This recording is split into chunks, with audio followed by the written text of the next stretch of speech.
Welcome to the Shergroupie podcast, where we share ideas on how to help businesses grow and prosper in the online world. Join host, Chief Shergroupie, Claire Sambrook, as she discusses her digital journey and how Shergroup is helping thousands to keep their business flowing and growing. Here on the Shergroupie podcast.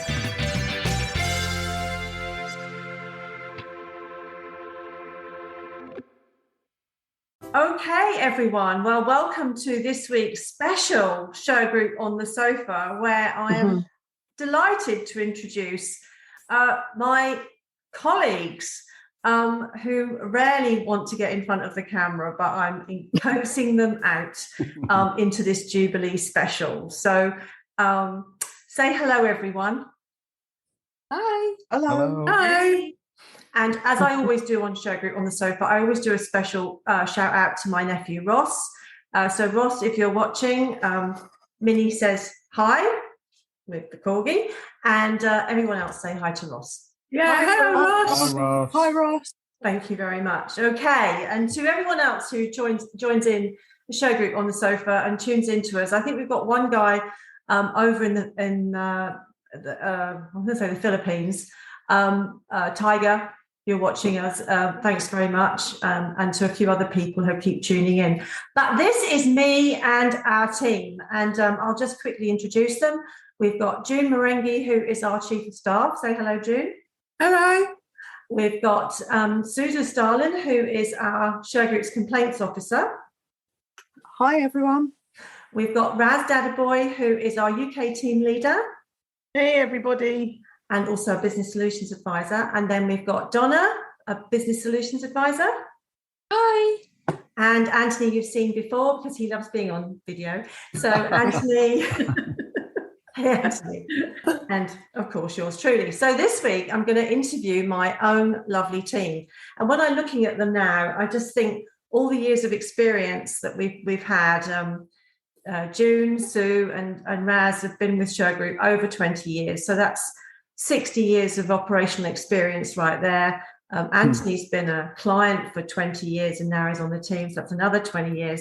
And Donna we've known for a number of years before she joined Shergroup, and so she has built up her expertise in Shergroup solutions. So we have over 100, I'm not even going to put mine in, so we have over 100 years of operational experience.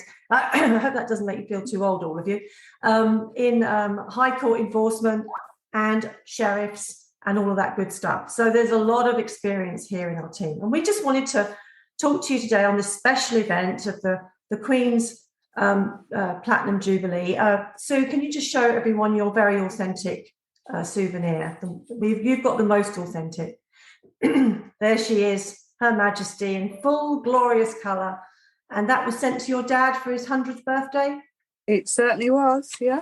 There you go. So we're big patriots here in the UK for our lovely Queen.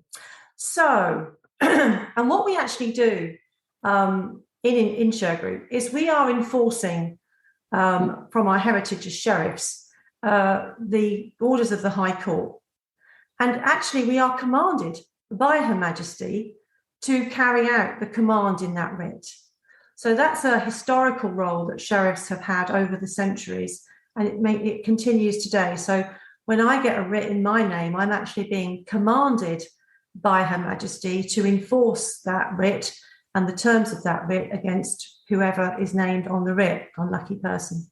But that's the English legal system, which of course has gone across the world and it's gone across to the US and the Far East and Australia. So this is not unknown to many people watching. So it is a nice day today, but it's also a serious day because we do some serious work, don't we, guys? We do. Sure we do. Yeah. And we take that all very, very seriously in our role as High Court enforcement professionals. So the team have put together the sort of areas that they feel comfortable talking about today, because this is their first outing as a team on video. They all look great. It's a nice thing to do. I mean, let's just jump straight in with CCJs. Okay. So how does getting a CCJ, in your view, help a creditor who comes to us with a CCJ. Donna, how do you think that helps a creditor? Well, it helps to strengthen the recovery of the actual debt. So when they've struggled for a certain length of time to recover the money and then they've gone to get a county court judgment, we assist them to transfer that up to the High Court, and then we can send it across to enforcement if payment's still not forthcoming. Yeah, okay. And we talk to a lot of people, don't we? I mean, we talk to hundreds of people every week in Shergroup. Are we winning the war against educating people about what CCJs mean and the impact of them? Yeah, I certainly believe that we do. Insofar as when we receive the county court judgments from the debtors, they've technically tried everything that they physically can to recover the money themselves. So when it comes to us and we get a good result for them, they're absolutely over the moon. Yeah, I know that's a great outcome, isn't it? But isn't it like, when we've been doing this 20 plus years, and we were doing it long before that, isn't it surprising we still have to do TV shows just to get that message out there to the public about how they can enforce the and what that looks like? Yeah, because it's not easy, is it? We try and make it easy, and we have great agents. So okay, so getting a county court judgment is one of the entry points into Shergroup's solutions platform. And when people come to us with their judgment, then we talk to them. Raz, I mean, you often are talking to people, and courts refer people to us, don't they? And why do you think that happens? The courts refer them to us because obviously they see we're transferring judgments up to the High Court on a regular basis. They see the certificates that we send out to them in order to transfer it to the High Court, and obviously that's how they've got our details. Yeah, but they're quite unusual, aren't we? You do pick up the phone and talk to people. We definitely do. Yes, and we love to talk. We love talking to them as well. Yeah. So I actually think the court see as a bit of an extension in terms of an advice centre, right, for people that I'd say so as well. Yeah, I think that's really how we're seen, which is nice because they don't do that for everyone, as we know. Now, we help all sorts of people in all sorts of businesses and environments, but obviously solicitors are a very traditional area of business for us. Anthony, you've worked in other practices. How do we help solicitors when it comes to enforcing their clients' CCJ, or in fact anything for a solicitor? How do we add value to solicitors? Well, I suppose what I would say is that the real difference with us as a High Court enforcement firm is we're solicitors as well. So I've worked at solicitors where they handle the matter, they obtain the default judgment or the judgment by admission, and then, of course, they have to send it out to be enforced. Now, at the moment, if they're going to send it to a county court bailiff, it's a bit of a how long's a piece of string when it will even be potentially looked at. But, of course, if it comes to us, then we are able to transfer it up for the purposes of enforcement. Yeah. So we add value, really, to what solicitors do, don't we? We make them look good. Absolutely. And obviously, I previously used us for a very long time in that exact role as a customer. So I obviously saw the success and stayed with Shergroup because it was very successful. The results were good, and that's all that anybody can ask for, really. Well, we certainly work to achieve that. What happens, though, Sue, when the results aren't successful? I mean, we have to manage clients' expectations, don't we? We certainly do. Yes, unfortunately, there are many members of the public who believe that the county court judgment is a guarantee of getting their money back, if only it was. But that is really the last step, as Donna quite rightly said, in the client or the individual chasing their money. But of course, we can offer no guarantees of returning that money to them. So yes, we do have to manage their expectations. Yeah. And obviously, there are a lot of individuals out there who have the money and won't pay, but there are also a lot of individuals who want to pay, but really and truly can't pay. They're just people of straw. They have nothing. Yeah, we're trying to walk that tightrope, aren't we? Between absolutely walk that tightrope. Yeah, we do. And I mean, June. I'm the authorised officer, right? You were nearly an authorised officer. You should have taken the exam and become an authorised officer. You're right, I should have. Yeah, you should have. But I only say that because we all rely on you in terms of some of these, I don't know, taxing situations that we find ourselves in with courts. I mean, you do a lot of work with courts, the High Court, county courts, and with clients. I mean, we've been doing this now for transferring judgments for 23 years. I mean, do you see any improvement? To be honest, the court system has changed, because when chasing courts before and wanted to speak to them for advice, we knew who we could talk to. There was always someone on the end of the phone. Yeah. And you got to know their names in the departments, and you had a good rapport. But then came along when they opened up their call centres, and the call centres have to take calls for a lot of courts. It isn't the same. But because they can't give you the information you need all the time, they can't put you through to the court all the time. Well, they can't put you through to the court. You have to email the court and wait 10 days before you can get a response to the call centre to help you. But some of the people in those teams, they really do try and help. Yeah. So we're lucky we've got a court service, but they do a tough job, and it is hard to get through to someone, but we do try. You've definitely got the powers of persuasion, June. Yeah, definitely. She's definitely got that. Yeah.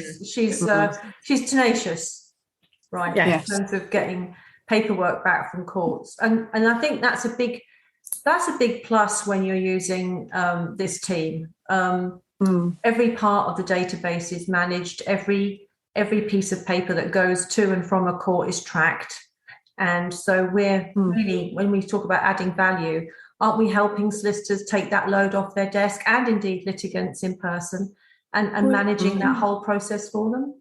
Exactly, because they wouldn't have the time or the inclination to keep ringing courts to get documents back.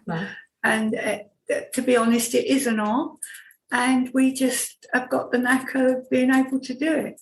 Yeah, definitely. So again, I think why Shergroup scores in a lot of areas for its clients is that we really do look after the paperwork as well as we do the client. So all the way around, everything that we do is being tracked and managed. Okay, so that's a bit about county court judgments and why we're a good hub. So if you've got a judgment inquiry, this is the team to use. They all know you'll get through to one of them, and they'll be able to point you in the right direction. Even if we can't help you, which if you've got a judgment that's unusual, but if we can't help you, then we'll explain why. So we do talk to people, and we don't get into a long kind of queue waiting to talk to somebody. No. But Claire, there's not many that we can't help in the way of judgments. There's always a way, and we find that way for people. Yeah, we do. And not only in the UK, we go out into Australia. Sue and I have done jobs in Australia, New Zealand. We're doing a big job at the moment in Florida for a collection there. So we've got jobs all over the world, not just in the UK. So as sheriffs then, our heritage is the recovery of money, but also the recovery of land. So Donna, you had a fantastic result just recently. I think what was that result you had on that commercial rent arrears recovery notice? Yes, so we had a CRA, commercial rent recovery. It was against a salon, so it was against a beauty salon. They had refused to pay the rent for the last, quite a number of months, and it got up to just over £212,000. And we have sent agents out, and it's now fully recovered. It's fully recovered. Yeah, on the tail end of the pandemic. Yeah, very happy client, right? Very happy indeed. What I liked about that case was that the client really worked with us because it was tricky coming out of the pandemic with the COVID rules about commercial rent arrears recovery. And he really worked with you, didn't he, to help make sure the law was all in place and everything was good?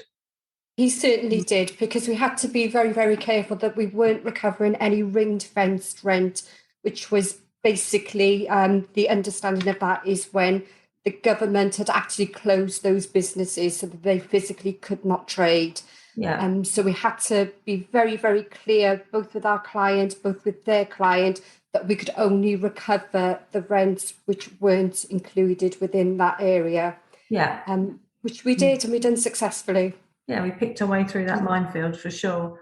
But for landlords, commercial landlords and their solicitors who might be watching this, and they don't want to evict the tenant, because let's face it, tenants for commercial property, the commercial property market is changing. So if you've got a good tenant or you want to keep a tenant in a property, you might not want to evict them. What can they do? They don't want to evict their tenant. If that's directed to me. So basically, they can send us across the statements of their rents. They can let us know how much is overdue. So as long as it's within their contract, so we check their contract to see how much in arrears that they would need to be. And we can just go along, we can send the agents to cover it, and we cover it under CRA. Fine, okay. We would serve them with a notice beforehand. Yes, indeed. And Raz, what about forfeiture? I mean, that is the nuclear option where where the landlord decides they've had enough and they just want to forfeit the lease. Yep. What do we do for landlords and solicitors when it comes to forfeiture? Well, we'll recover their property back for them. So we'll obtain vacant possession for them. I've had an incident last week where we went out on a commercial rent arrears. Unfortunately, no goods there. So I've actively recommended to the client to go for forfeiture and get back their shop premises. Yeah. So that's what they're going to do. Yeah. So we're the eyes and ears for the landlord and the solicitor. Yeah. And basically forfeiture will enable them to remarket the property and get a paying tenant in there. Exactly. Yeah. Okay. Well, that makes sense. And of course, in these difficult times, I know we're having a bit of a light-hearted day today because of the Jubilee, which is lovely. But I'm sure even Her Majesty is thinking hard about people that are not having an easy time of it. And of course, we deal with that every day of the week, don't we, in our working lives?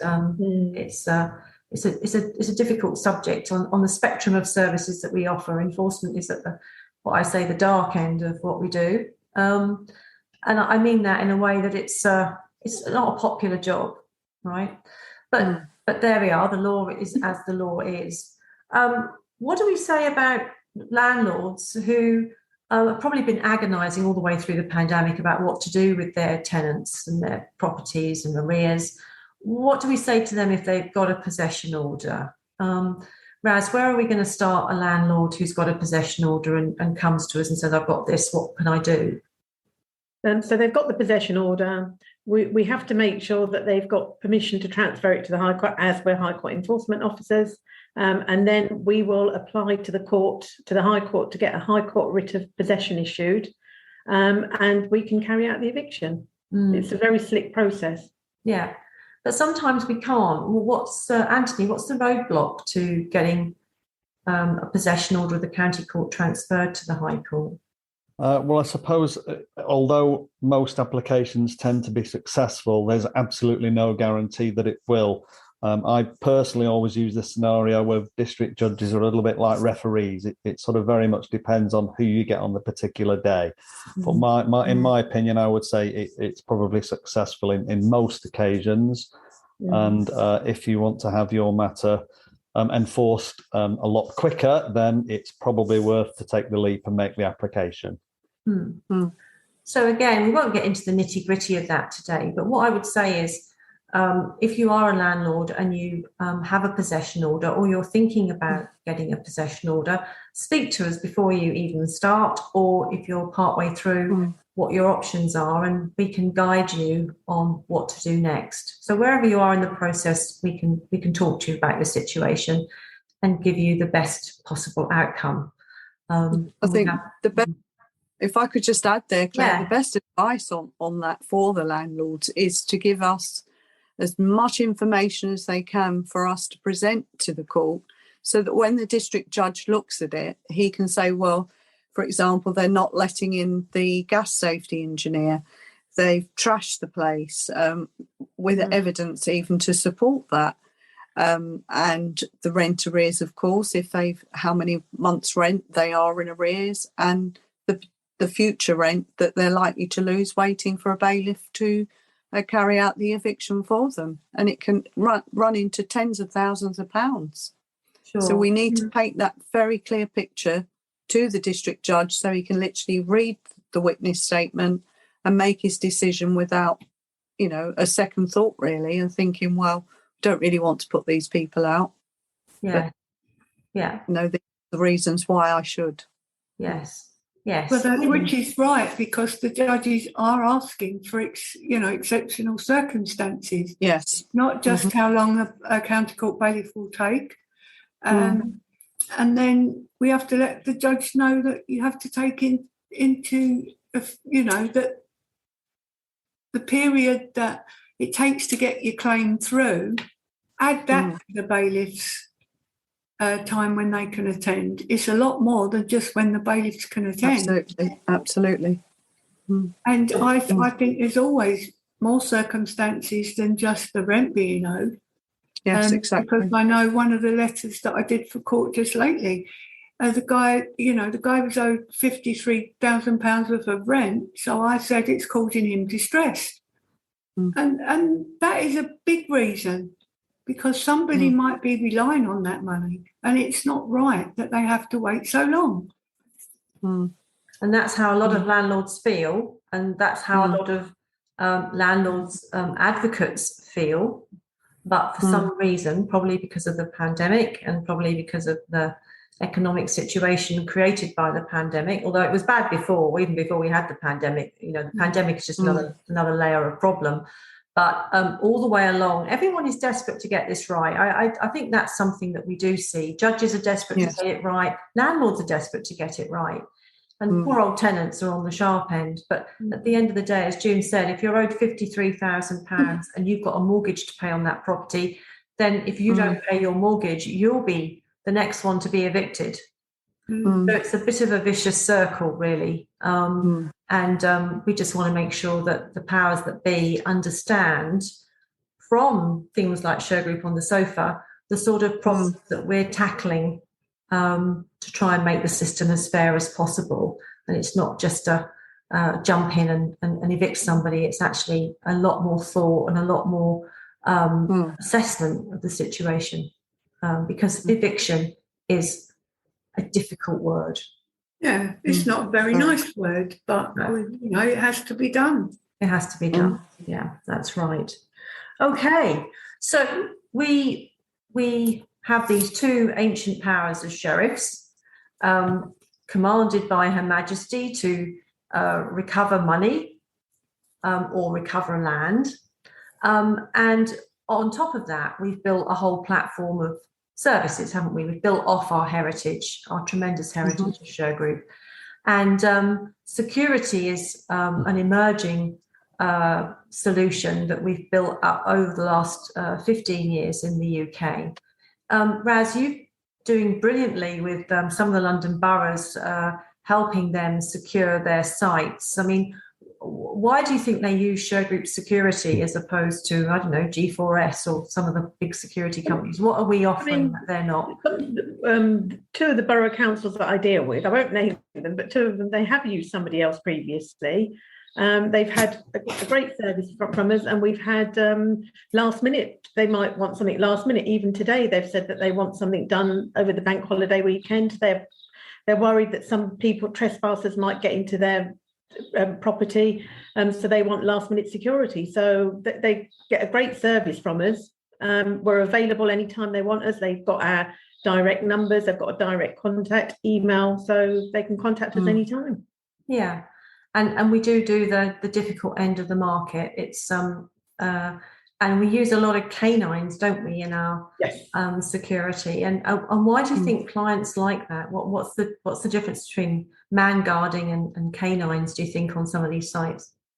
They want that extra security where we've got the dog patrol, where we've got the canine. So rather than just a static guard, a man on his own, they find, even today, that's what I suggested to my client, but they said that they would prefer a canine to be on site. Yeah, they are intimidating in a passive way, and they do underline the fact that the site is secured in a particular type of way. But I think that security and enforcement do go hand in hand, and it's been a great way for us to develop our security solutions. And Donna, you've been doing security with sort of man guarding, but then also equipment and kit around security. I mean, how has that been working out for your clients? Absolutely. So we've had a range of different security on different sites. So we had a set of flats that we had to secure. So we secured them with screening, with security doors. We also had cameras in there, which we monitored if there were any issues. We were alerted so that we could then alert the client, or we could attend on their behalf and alert the police to make sure that no further squatters would be involved. We've also gone along and done site clearances. We've put security gates up for people. And again, we've had manned security, whether that be our security guards or security guards with canines, with dogs as well, which is a very good deterrent. You were doing a random gate, weren't you? I mean, didn't you go down to Haverfordwest and do a gate across? Was it across a field or? Right. Okay. So basically, this is a commercial premises that are there, and there's an alleyway between two buildings, and between the two buildings, they were having problems with people fly tipping. Yeah. So we've had to go down. We've measured the security gates for them. We've offered them security cameras. So that we can catch the people who are doing the fly tipping for them, and also cleared the site as well. So they're now a lot happier. Yeah, I think you went and did that in your own time, didn't you? I certainly did. So obviously with distance, etc., I went down there on a bank holiday Monday. I went down there to measure up for the security gates for them, which they were obviously happy with, so that we could speed up the process of getting them installed. Yeah. Donna is a good example of a lot of Shergroupies. You see our Shergroupies on our website. These are the real Shergroupies. They don't want to have their picture on the website every day, but they're very happy to have avatars. Oh, she's got a dog. She's got a real dog. So the Shergroupies are devoted. And when they come into this project of Shergroup, what we find is that they either love it or not. These guys all love it, and there's behind them there's another load of Shergroupies that I can't get on the screen today. But the point is that they give a really dedicated service both to the company and to the clients that they look after. And I applaud that, and of course I'm very grateful for that. But it's genuine. As you internet people like to say, it's authentic. These are the authentic Shergroupies. And they don't look much like their avatars, actually, but they are the real deal. And they deal with the agents. They look after the agents. They make sure the agents get to the door of the property where we're working for, and they do the back office. And there's a whole another bunch of Shergroupies in Shergroup India, which we'll have to do a special about that and get all our lovely international colleagues on the screen for you, because they do an awful lot of the back office work for us. But this is the real deal. So when you become a Shergroupie, it's kind of a rite of passage, I suppose, badge of honour, I think. Yeah. Okay. So security is something that we do, and then of course we have. What if somebody can't find a debtor Anthony, what are we going to do about that? Because we're going to get people watching this. Oh, I'd love to do all that, but I can't because I don't even know where they live. Well, obviously, if somebody can't find a debtor, we have various tracing services of various capability. And I would just stress to anybody that if they are going to use that service, that they send us as much information that they possibly have in relation to attempting to trace the debtor. I mean, referring to judgments and enforcement. If perhaps some clients consider that they want an attachment of earnings order, then we absolutely must have the debtor's employment details, and the debtor cannot be self-employed. So if we have trace information, I would say send us as much information as you have, and we will sift through the information and attempt to trace the debtor for you.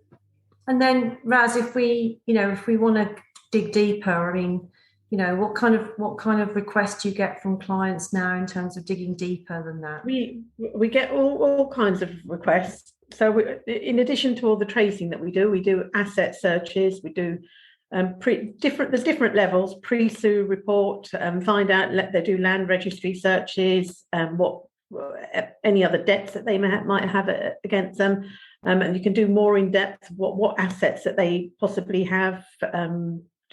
More in depth, not just social media searches, it's more in depth. So we do various different levels of searches as well, and asset searches. And we do employment searches as well, don't we? Yes, we do. Yeah. So if you want to do attachment of earnings and you don't know where your debtor's working, then we have a product for that. Yes, we do. So I mean, all the way along, we're building our products as we talk to you and we find out what it is you need. We build products to meet that service or that requirement. And we call them products because you can buy them on our website at shergroup.com under our solutions hub. And you can find out a lot of information on there as well. We're constantly adding to our website with content about the different situations that we see, the problems that our clients are facing, and answering those problems as we go along. So always check out our solutions hub if you're looking for some particular information you can't find anywhere else. Maybe it's on there. But if not, then just talk to us, because we're problem solvers, and we will find a way for you, or we'll find a person for you, or we'll find an expert for you. So we're kind of can-do people, I think, really, aren't we? We listen. We listen. We listen. Yeah. We listen, we care, we help. And that's why we're a solutions hub, because we will find a solution for someone. Yeah. We all have very can-do rare attitude. We don't have a can't-do attitude. Very, very rarely. Is there something we can't do? No, we ironed that out very early on, didn't we? When we first started doing transfers of judgments, and we always laugh about it, but we had my daughter's old toy box in the corner with paperwork in it. We put all the questions that we couldn't answer because nobody could answer them for us. And we filled that toy box up, and then we cleared it, didn't we? We definitely did. I really enjoyed those times. You did? Yeah, good. It was great learning, and I did. I enjoyed those years. I really did. Well, I still do, but it was great. Yeah. And Raj had the fastest fingers on a keyboard I've ever seen in my life. Do you know, wow. I still tell people today, even if I manage to talk to any customers or clients, I talk to the team, I talk to consultants, how fast Raz was on putting those judgments. Oh my gosh. Yeah. He was amazing. It was. He did great. So we wanted to introduce ourselves to you today. We wanted to salute Her Majesty for her 70 years, and we wish her every happiness in the year ahead. Let's hope she has a wonderful Platinum Jubilee, never to be seen again, probably, certainly not in my lifetime, and probably definitely not for many, many years will it be. No. Long live the Queen. Long live the Queen. Yeah. So thanks, everyone. We hope that you're going to have a fantastic Platinum Jubilee wherever you are on the planet. This weekend, the Brits are going to be celebrating. They're going to be happy. They're Mhm. out of COVID, and they're going to have a nice long weekend. For everyone else who's not in the UK, which includes me, it's business as normal tomorrow and Friday. But I will be raising a glass to Her Majesty, and to. We all will. We all Yeah. will. All right. Yeah. So say bye, Thank everyone. you. Thank you. everyone. Bye. Bye, everyone. Bye-bye. Bye. And thanks for Bye. listening. And we'll talk to you again soon. Take Bye. care. Everyone. Bye, everyone. Thanks for listening to the Shergroupie podcast. To join our Shergroupie community, subscribe by going to our website at www.shergroup.com.